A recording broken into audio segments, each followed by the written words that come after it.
Okay, I'm inviting people now. Alrighty.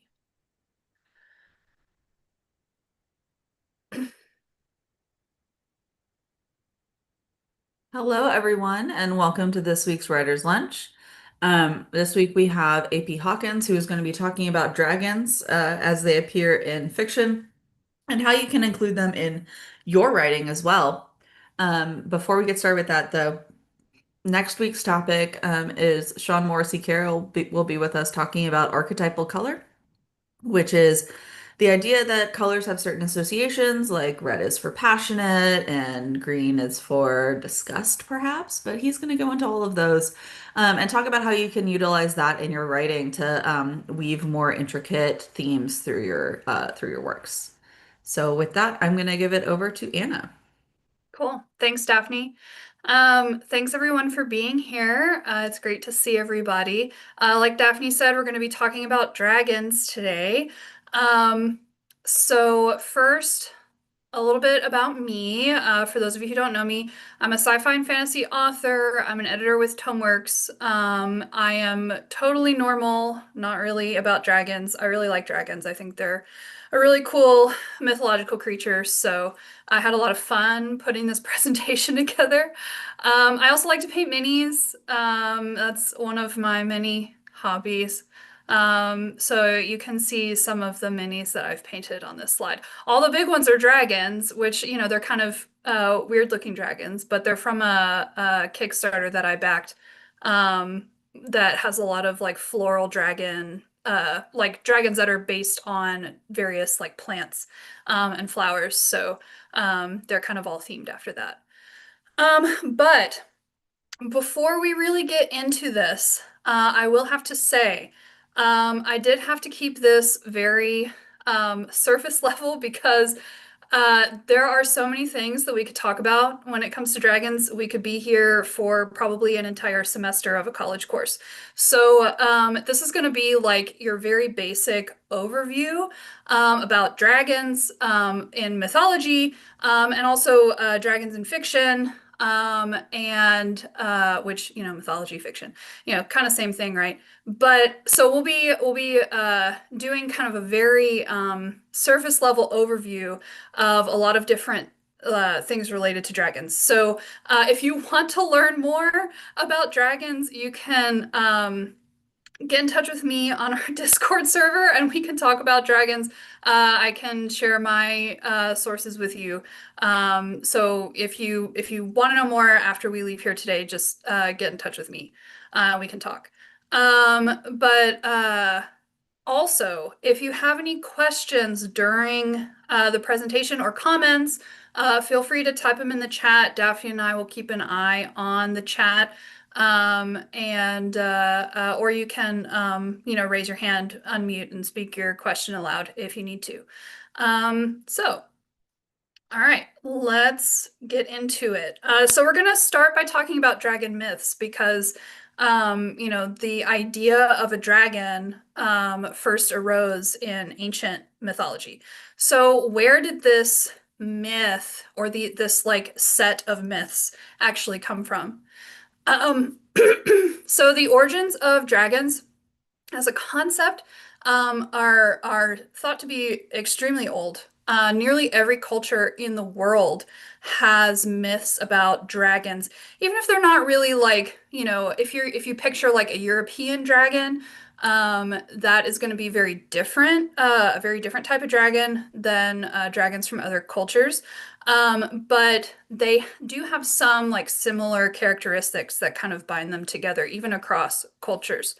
Um, but the earliest known mentions of like what modern people would consider a dragon come from ancient Mesopotamian art and literature. And so this here, oops, my bad.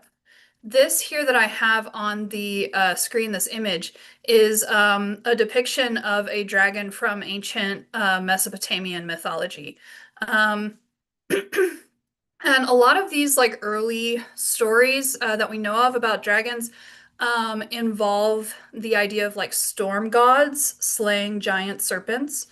Um, Also, if you are um, uh, familiar with Abrahamic religions, there are stories about dragons in the Bible, not in the Protestant Bible, because they've been removed from the Protestant Bible, but they do exist in the Hebrew Bible, and the Catholic Bible as well, and some other Orthodox Christian Bibles. One of these stories in particular is from the book of Daniel, which is Daniel chapter 14, and it's a story about Daniel slaying a dragon.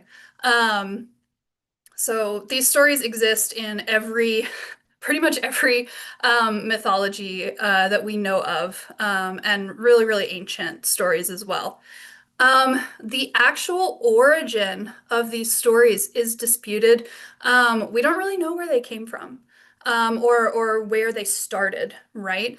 But it's actually been a topic of some anthropological study, because people, anthropologists are really curious about, where certain aspects of human society and culture and technology, where those kinds of things got started. So as far as dragons go, there are two major hypotheses about where the origin of the idea of dragons came from.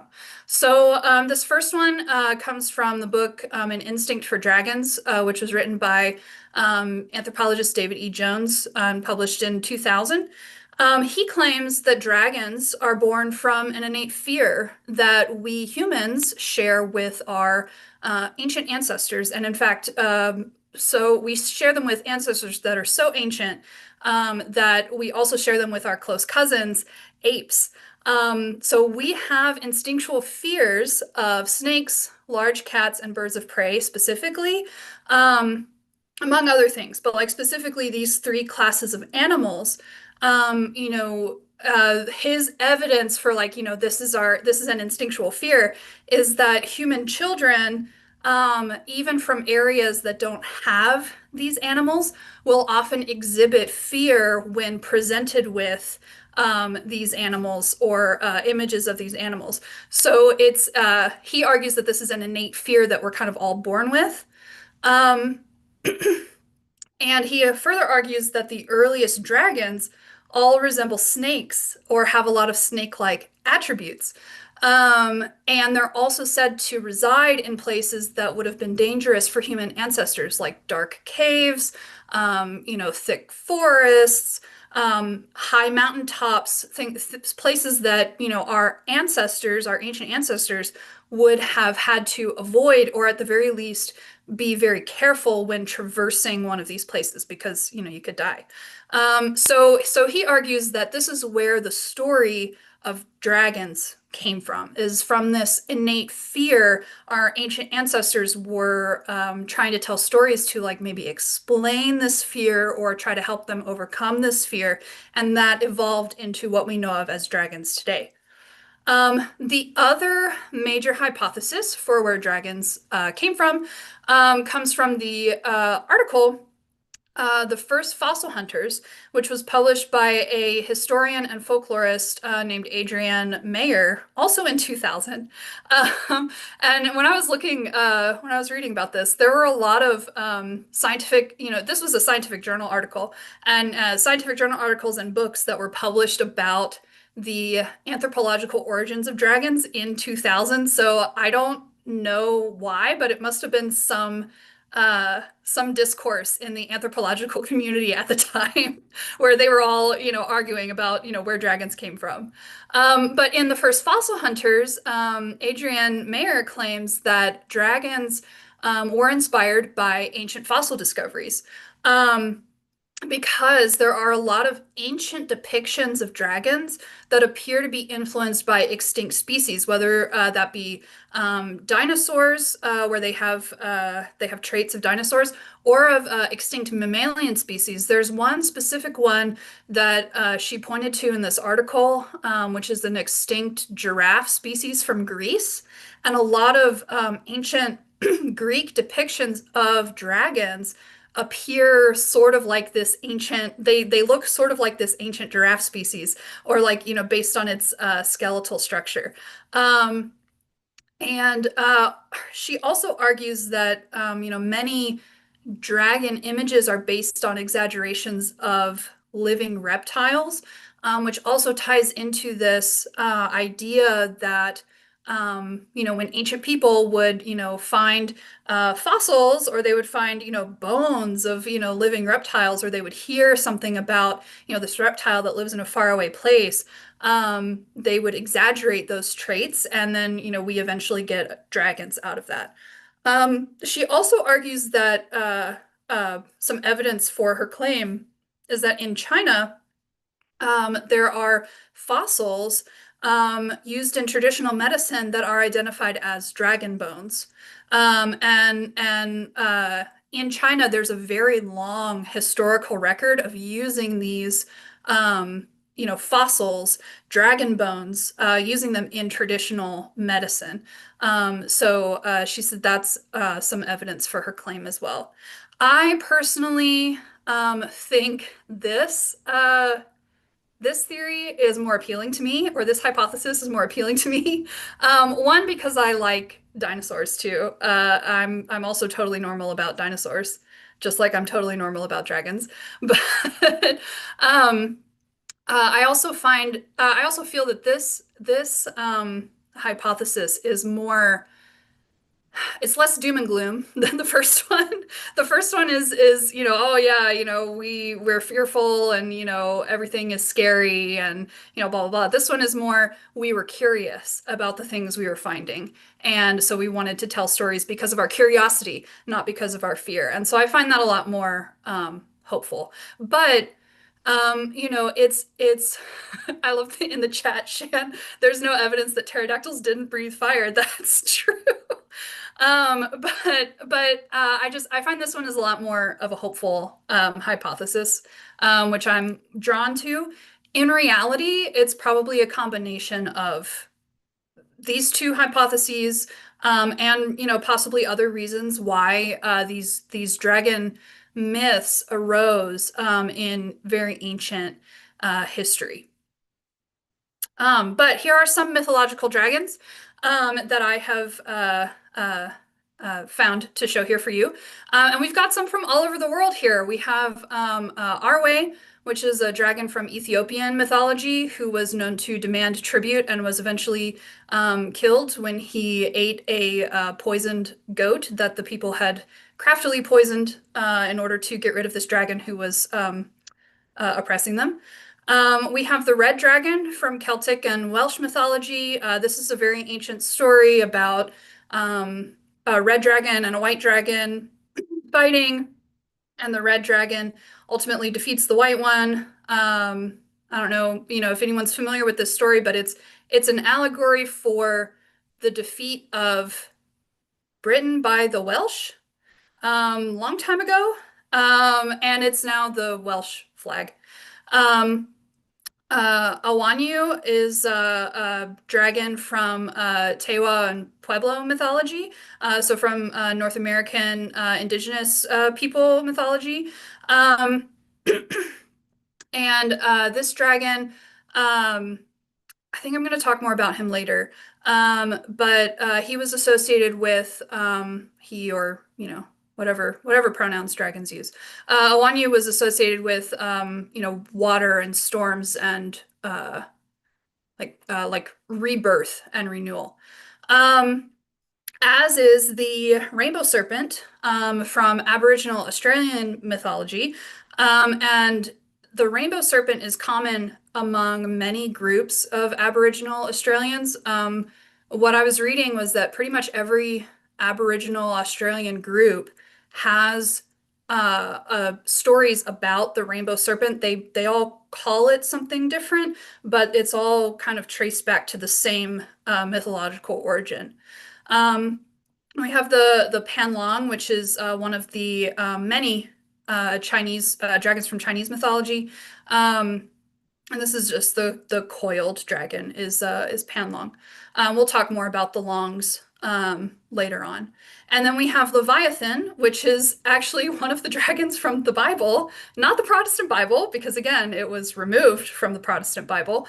But this is supposedly the dragon that Yahweh, the Abrahamic God, slew, and is associated with a couple other different dragons from this same origin because before they were incorporated into the Abrahamic mythologies, they came from Levantine mythologies, which came from like Mesopotamian mythologies. So it's like, really ancient origins of that one.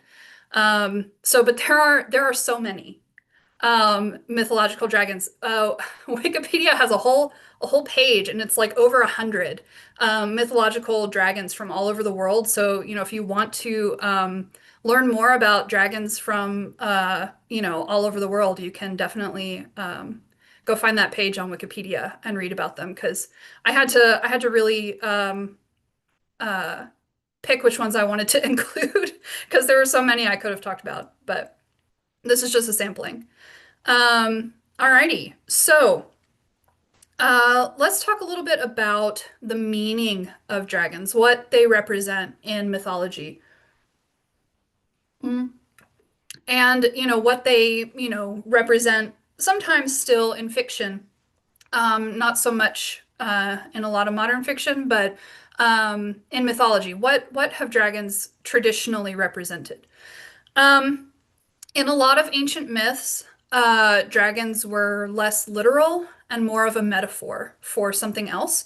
So a lot of myths don't uh, they don't take themselves like, it's not like, this dragon was a real being that existed. It's more of a metaphor for things like a powerful enemy, which the Leviathan that I talked about on the previous slide, Leviathan, is said to have been a metaphor for a powerful enemy, such as Babylon.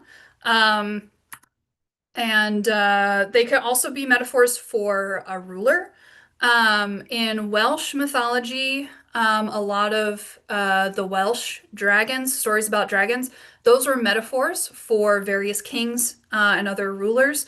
Um, and, including the myth of the red and the white dragon, because they were supposed to represent the Welsh king and the British king at the time, clashing over Wales.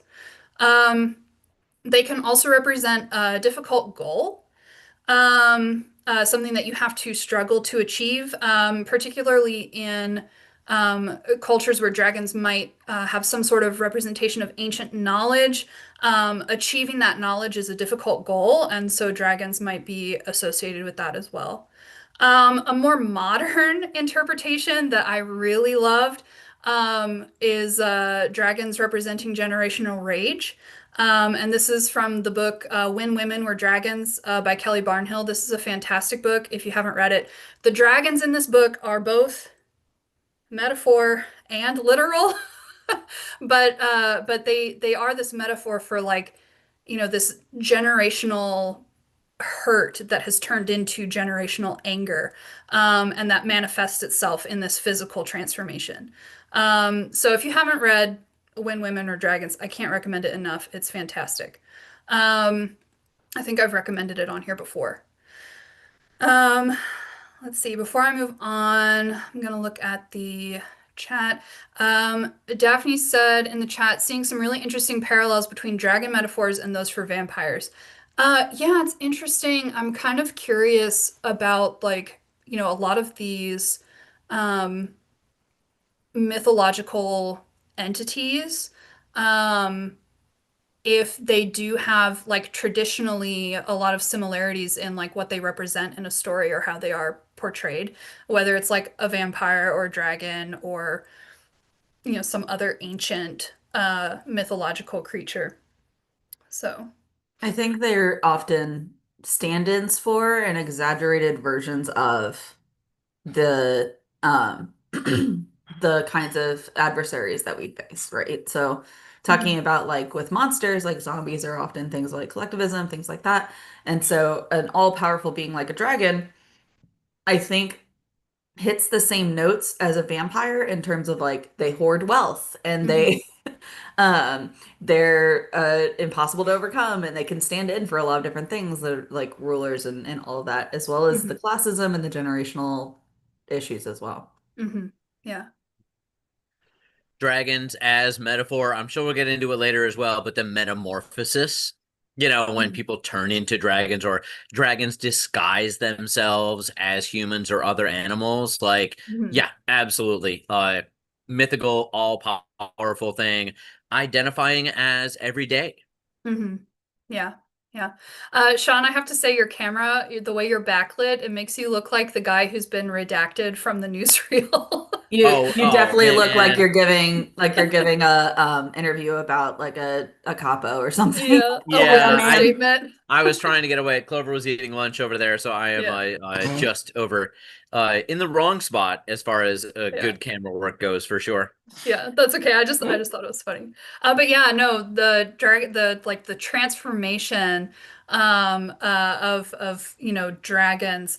That's one of those things I think that is really good about when women were dragons is like how this transformation occurs and why, and that's like kind of a big part of the story. So it is really interesting that you mentioned that for sure. Sorry, my throat's a little dry. But other things that dragons can represent, we can talk about some of that as well. A dragon's various traits can give us a clue as to what it might represent in the story. And these things will be different depending on what tradition the dragon comes from, because, different cultures associate dragons with different things. Um, and so, like for example, dragons can represent, greed or evil, and you can get a hint from that, with treasure hoarding dragons, and those are a lot, mainly from European traditions, dragons that hoard treasure, and they're greedy and evil, and the brave knight must come to slay the dragon, and you know, dragons can also represent power. Power is something that and they have great physical power, right? They're massive creatures. Um, they're often magical, so they have magical power in addition to their physical power as well. And Power is something that comes up a lot that I was noticing in my research. A lot of cultures tend to associate dragons with power. Whether that power is malevolent or benevolent depends on the tradition, on the culture itself. But power is something that dragons often represent in many different cultures. Shan says billionaires are dragons. Yeah, they're the greedy, evil kind of dragon. They're the malevolent power dragons. And we're But yeah, back to no, I agree. vampires. Yeah, yeah, vampires too, exactly. Dragons can also represent prosperity or luck. Again, like I mentioned before, ancient knowledge, the keepers of secrets or guardians of sacred places. Um, but again, when you're reading a story, their traits can give us a clue. The dragon's traits, right, can give us a clue as to what they represent in that story. All right, so we're going to now talk about different types of dragons, and I want to say again, this is necessarily reductive because otherwise we would be here for weeks talking about this. But I've kind of divided them into three main categories. Or no, actually, I did more than that.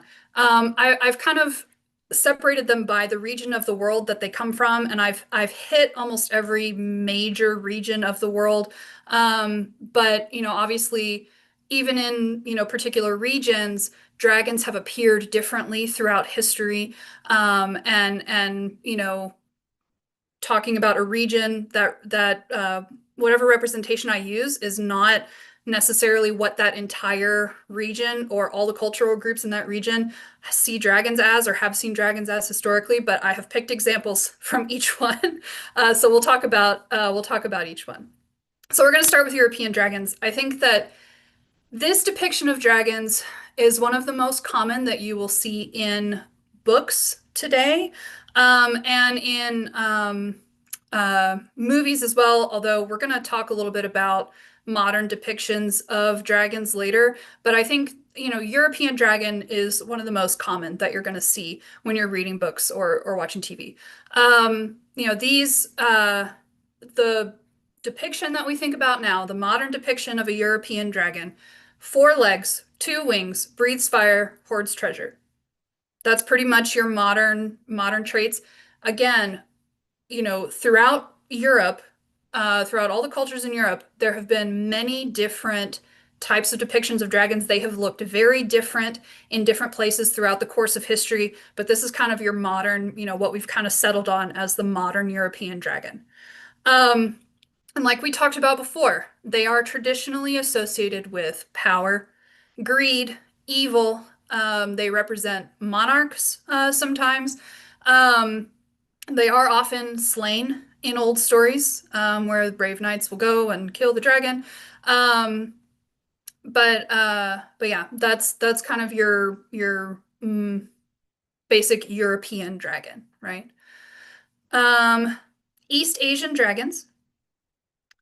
These ones, of course, they differ slightly between the various East Asian cultures, but in general, these dragons have 4 legs, no wings, and they are long. In China, they are called longs. That's the word for them. It doesn't mean long in English, it means dragon, but I guess that's an easy way to remember it. But these dragons, in general, across East Asian cultures, are traditionally associated with auspicious power, luck, and particularly water and the weather. Which it's interesting to me that this region tends to associate dragons with water and the weather because their depictions of dragons are so long and sinuous, like rivers. And so I just find that a interesting connection. And there are even stories of dragons in East Asia where like the dragon itself is a personification of a particular river, and things like that. So, um, but these dragons are often keepers of knowledge.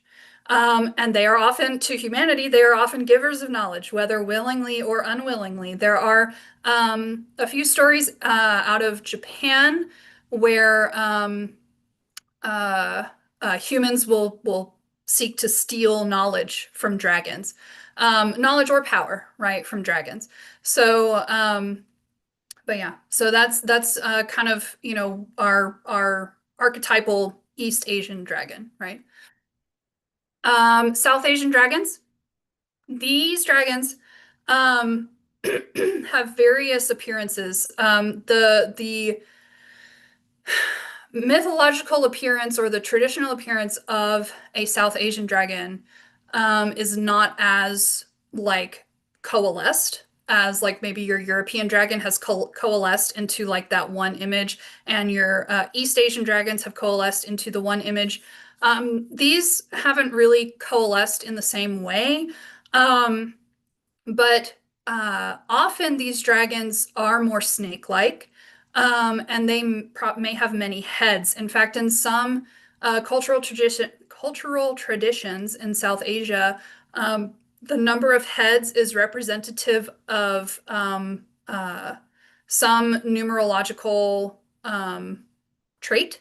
So, depending on the number of heads, the dragon might be associated with luck or death or something like that. I believe this particular one, I can't quite remember off the top of my head. This one is from Cambodia. It's a statue from Cambodia of a Naga. And it has 7 heads, and I believe that is associated with luck and good fortune. Um, I'd have to look it up because I don't quite remember off the top of my head. But I think that's correct. Um, and these dragons, again, I didn't mention, but they are in many uh, cultural traditions, they are called Nagas. Um, and they are traditionally seen as benevolent and protective deities. And in old stories, you might see them guarding sacred spaces, like the entrances of temples or the entrances of the afterlife or any kind of like spiritual realm, things like that. Um,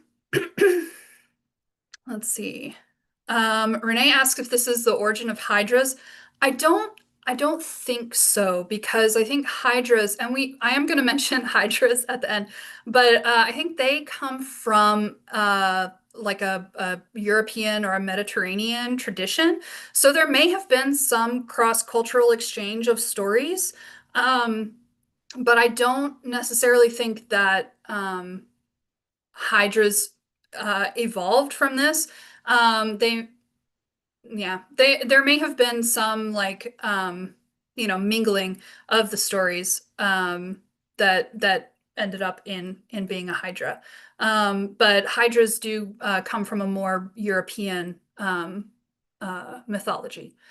Um, yeah, so these are your South Asian dragons. African dragons. Um, I put my favorite one on here. And this is my favorite one because it looks like a dinosaur. Um, but in African cultures, dragons have various appearances. This is another group of dragon stories that haven't really coalesced on a major image of what that dragon looks like. And they may have, both animal and human traits. Um, and this particular one comes from Bantu mythology, and it was said to be some sort of cross between an elephant and a lizard.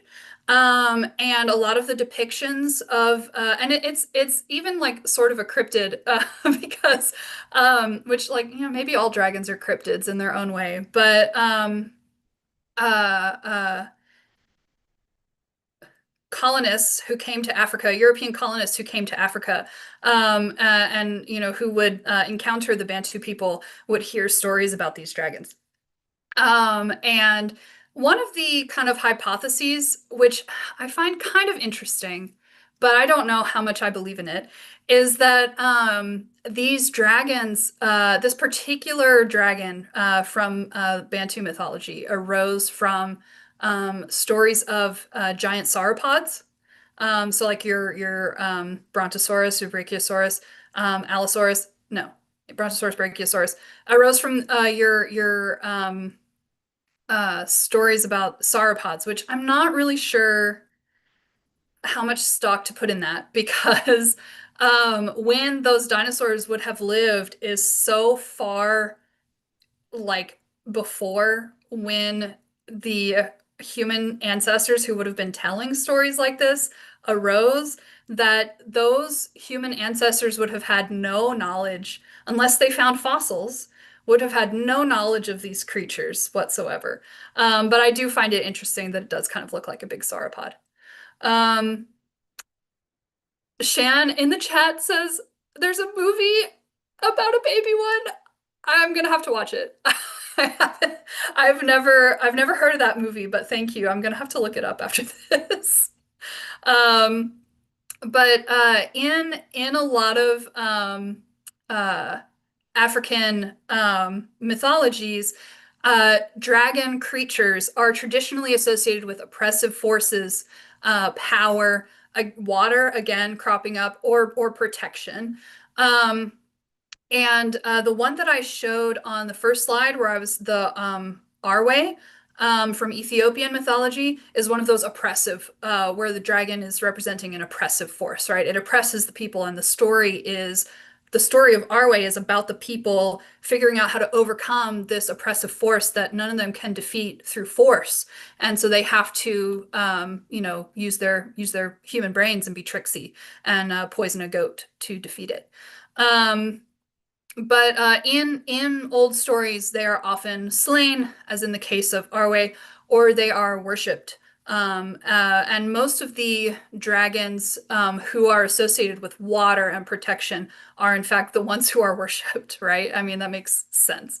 Another African dragon that I want to mention is dragon is the Ouroboros, the snake eating its own tail or the serpent eating its own tail, and that is from Egyptian traditions, ancient Egyptian traditions. All right, moving on. North American dragons. So again, North American dragons have a lot of various appearances across cultures. The horned serpent, though, is common across several cultural groups of indigenous North Americans. Um, and these dragons are often associated with water, rain, rebirth. And it is interesting to me that like the water association keeps cropping up. It feels to me like because that association is present in so many parts of the world. I mean, one, water is so important to life, right? So like water would have been a very important resource to our ancient ancestors. Um, but also, it makes me wonder if water is one of the things that the original dragon myth, like, if you go way, way, way back, the original dragon myth may have been associated with water. And that's why it crops up in so many different parts of the world. But again, in North American traditions, you see some dragons who are malevolent, but some are guardians. From my research, it seemed like most of the dragons who are present in North American mythologies are guardians, and there are fewer of them who are malevolent. Um, but yeah, but the horned serpent is one that is common across several cultural groups, particularly in like Eastern and Midwestern North America.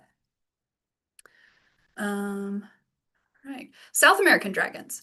Um, so South American dragons, once again, they have a lot of various animal traits and don't really settle on one specific image. But images of lizards and snakes often crop up in these traditions as well. And again, these dragons are often associated with water. So we get water again. Knowledge, renewal, the concept of infinity crops up in these South American dragons. And this is a particular one from Inca mythology known as Amaru, and it has traits from many different animals, as you can see. But in South American traditions, dragons are sometimes associated with fertility and hidden treasures, which it's interesting to me that treasure, right, isn't super common among traditions of dragons. You see dragons, hoarding treasure or keeping treasure in Europe. And then you see it here in South American mythologies, where some of the dragons from some of their cultural traditions do hide hidden treasures. And I mean, I guess if you consider ancient knowledge to be a treasure, that crops up in some other regions of the world as well. Um, but yeah, so that's kind of your rundown on South American dragons. All right, let's talk about some other draconic creatures because there are other creatures. A lot of these come from European tradition, because those are the ones that I'm familiar with. Um, and so I just wanted to touch on them here, because if you don't want to include like a dragon, you're writing a story, you don't really want a dragon. You could take one of these other draconic creatures and write a story about that. So they have various traits that we've again solidified on over time. Um, we got wyverns, which have 2 legs. Why does it say no wings? 2 legs, 2 wings. That is a typo on my part. Wyverns have 2 legs and 2 wings. Um, drakes have 4 legs and no wings. That's yeah. Amphitheres have no legs and 2 wings. They're just a winged snake. Lindworms are serpentine, and in Swedish tradition, they're depicted as having no legs. And that's the one that I was the most familiar with. But in other traditions, they're depicted as having varying numbers of legs, and their only really trait, and sometimes wings, and their only really a defining trait is that they are very long. Um, Hydras have many heads. Um, Sea serpents obviously live in the sea. And then we have these 2 really weird ones. We have the cockatrice and the basilisk. And the cockatrice and the basilisk are often associated with each other because I think the story of a cockatrice is like a snake hatching a cockerel's egg, and then a basilisk is the opposite. So they're kind of associated with each other. But basilisk, so you may be familiar with the depiction of a basilisk in Harry Potter, where it's a big giant snake, kind of like a lindworm. Traditionally, that is not what basilisks look like. That's They so actually look wrong. like that. They look like this weird little guy. Yeah, it's very wrong. Um, what kind of dragon is Trogdor? Trogdor, oh my God, he has wings and arms, but no legs, right? Um, oh, or no, he has little tiny legs. Yeah, a very muscular arm, that's right. Um, but yeah, basilisks are just weird little guys. And a lot of times they're depicted as wearing a crown. And I think the original story of a basilisk came from Pliny, and it was the basilisk as like a little weird snake thing that would paralyze you if it looked at you. So that's your story of a basilisk. I don't know why they're often depicted wearing crowns, but they are.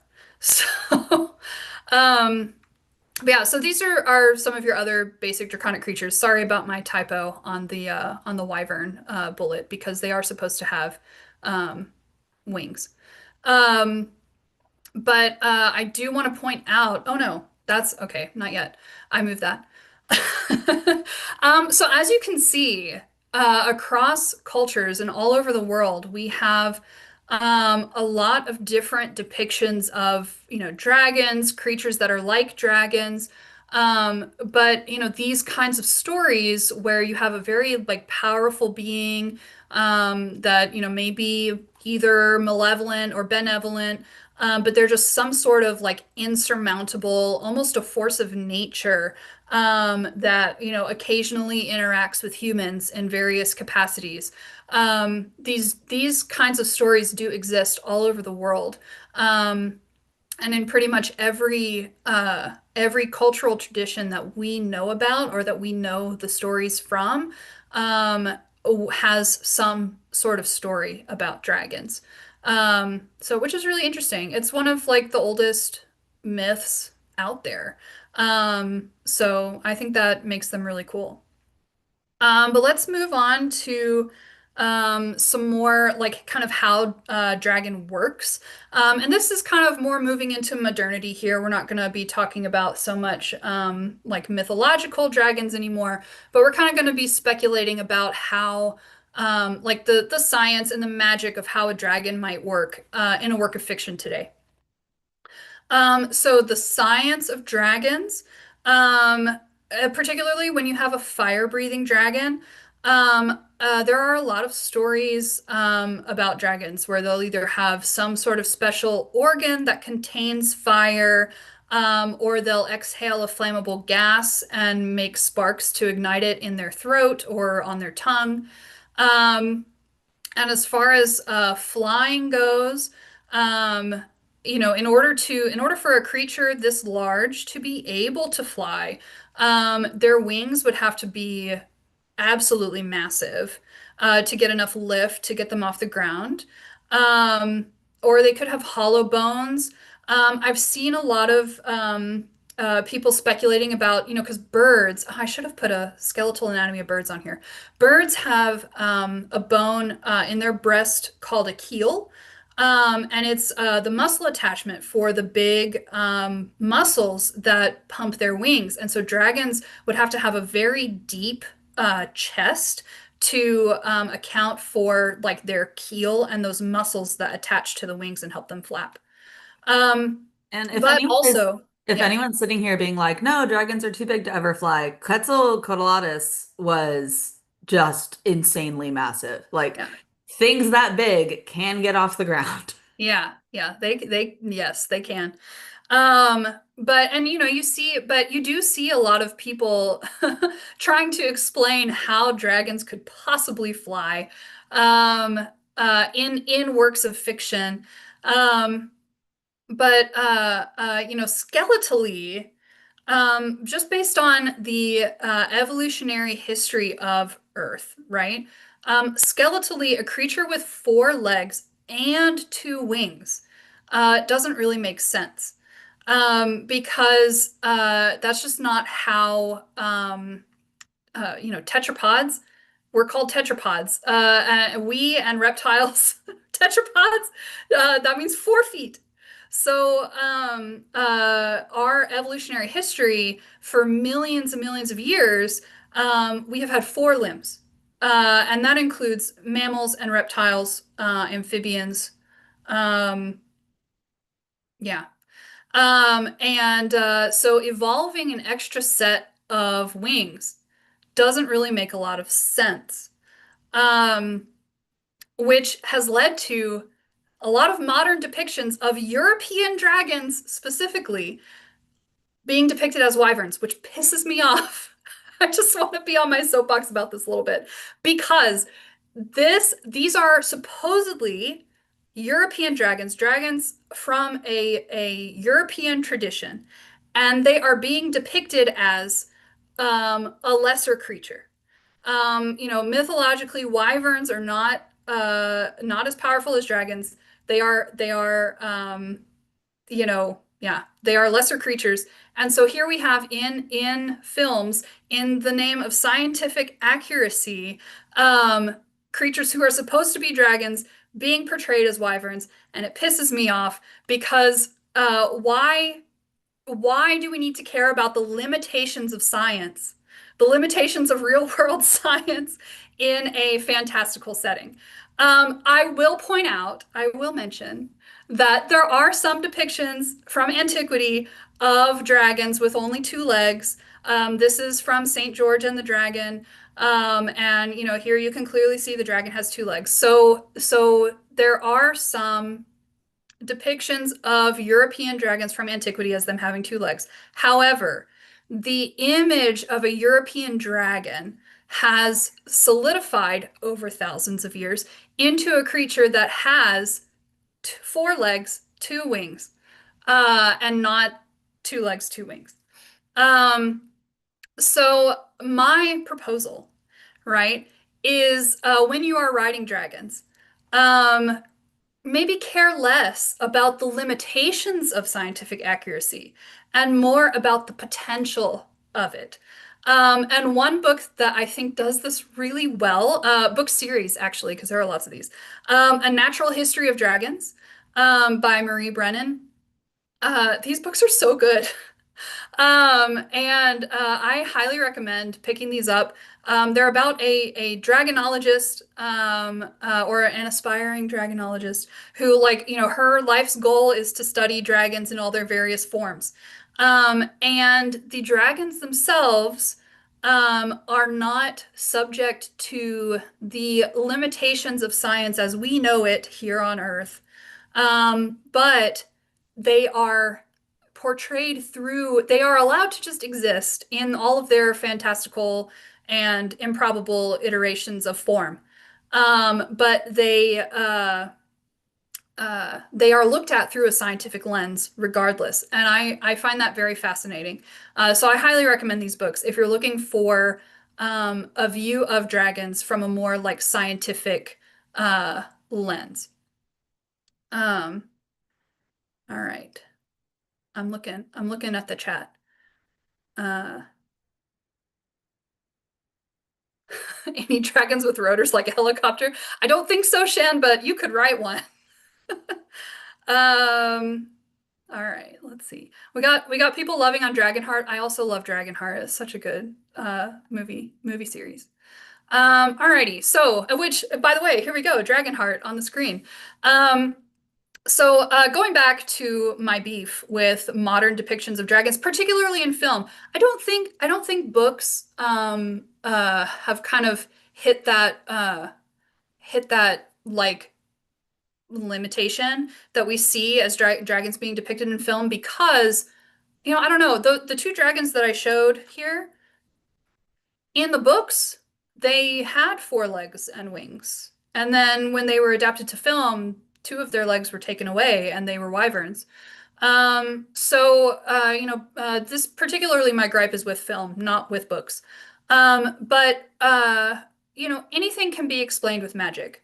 So again, I say, why should we care too much about the limitations of real world science when we can look at it as a possibility instead of a limitation? Um, and in terms of like depictions of dragons, I actually prefer the D&D reasoning, which is that dragons are beings made of magic, and they're essentially magic given physical form, and so the limitations of biology don't matter for them. Um, yeah, but also, their bonds with humans in properties where they form bonds with humans, like Dragonheart. These bonds often go beyond the physical, and they're kind of metaphysical, spiritual bonds that dragons have with humans, and that's part of the magic of the dragon, is that they form these kinds of bonds with humans. Um, Daphne asks, I'm going to talk about Fourth Wing.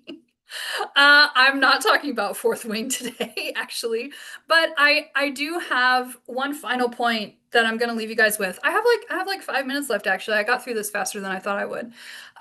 But dragons that we see in fiction, these are going to be modern dragons that we see in modern storytelling. I believe that dragon books come in three main types.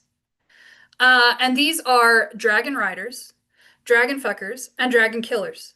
So these are your three main types of dragon books. I saw someone mention Dragon Riders of Pern in the chat. Love that series. Really great books. But they do fall into your dragon riders. These are the ones where mostly you'll see dragons forming these special bonds with humans. Um, Special mental bonds, not physical ones. Dragon fuckers are where you get the special physical bonds with humans. You were so restrained in what you chose for this book because there's so many out Well, there, Anna. yeah, I know. I know there are so many out there. I wanted to pick one that I had actually read. And these are specifically, I'm talking about books where humans and dragons get it on, right? Not where the humans are getting it on separately from the dragons getting it on, which that's Fourth Wing. But specifically where the humans and dragons get it on together.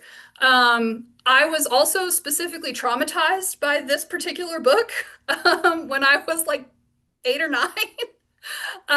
So because again, the dragons and humans are getting it on in this book.